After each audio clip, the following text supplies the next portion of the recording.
Start करें। साथियों नमस्कार, हमारे YouTube चैनल में आप सबों का हार्दिक स्वागत है। आप सब कुशल मंगल होंगे। आज हम बात करेंगे कि हर वर्ष तालाब को सुखाने के बाद मिट्टी को निकालना क्यों ज़रूरी होता है। इस बारे में हम चर्चा करेंगे कि इसके क्या हानि होते हैं। आप लोग देख रहे होंगे, अभी हम लोग ये तालाब को सुखा रहे हैं और सुखाने के बाद यहाँ का मिट्टी को हमको खाली करना है, क्योंकि ये मछली पालन के लिए बहुत ही ज़रूरी होता है। आप लोग देख रहे होंगे कि जब तालाब हम पानी खाली कर दिए तो ये जो निचला भाग है ये इस प्रकार का ये मछली के लिए आने वाले वर्ष के लिए बहुत ही हानिकारक होता है। होता क्या है कि हम लोग जो फीड देते हैं मछली को, और फीड को खाने के बाद मछलियाँ जो गाद छोड़ती हैं या अपशिष्ट छोड़ती हैं, वो धीरे धीरे आकर तालाब की जो तली है, तली में फैल जाता है और मिट्टी के साथ ये इस प्रकार से मिल जाता है, और यही आने वाले समय के लिए बहुत ही हानि पहुंचाता है। क्योंकि ये जो मिट्टियां हैं, जो जम गया है, ये बहुत ही हानिकारक गैस छोड़ता है।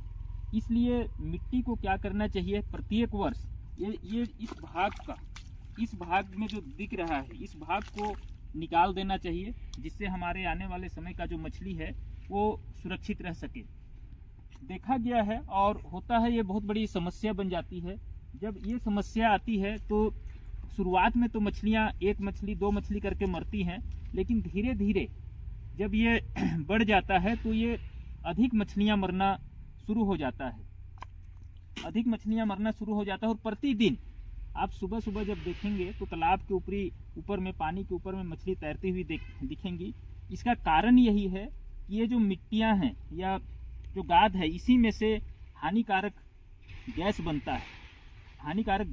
है, और ये हानिकारक गैस बहुत ही नुकसान पहुंचाता है मछलियों को।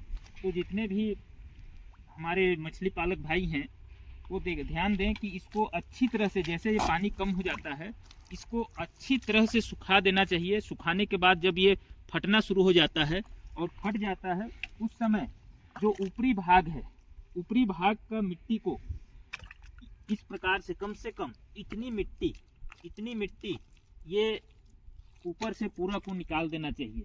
इससे होगा क्या, हल्का सा तालाब में गहराई बढ़ेगा, लेकिन ये मछली के लिए हानि नहीं पहुंचाएगा, और आने वाले समय में हमारा जो कल्चर है वो बेहतर रहेगा।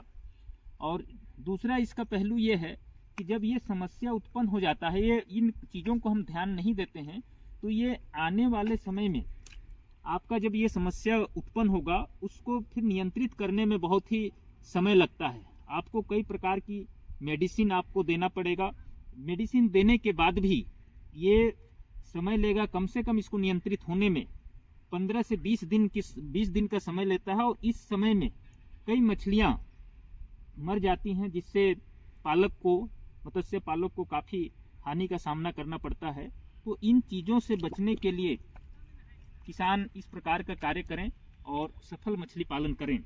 साथियों, हम आपको मछली पालन से संबंध में जानकारी उपलब्ध कराते रहेंगे। आप सब हमारे चैनल को सब्सक्राइब कीजिए, लाइक कीजिए, ताकि हम लोगों तक मछली पालन से संबंधित हर प्रकार की जानकारी आप तक पहुंचाते रहेंगे। और साथ में आने वाले समय के लिए मछली का सीड या मछली का बच्चा के लिए भी हमसे संपर्क करें। आपको हम अच्छे क्वालिटी का मछली उपलब्ध कराएंगे। धन्यवाद।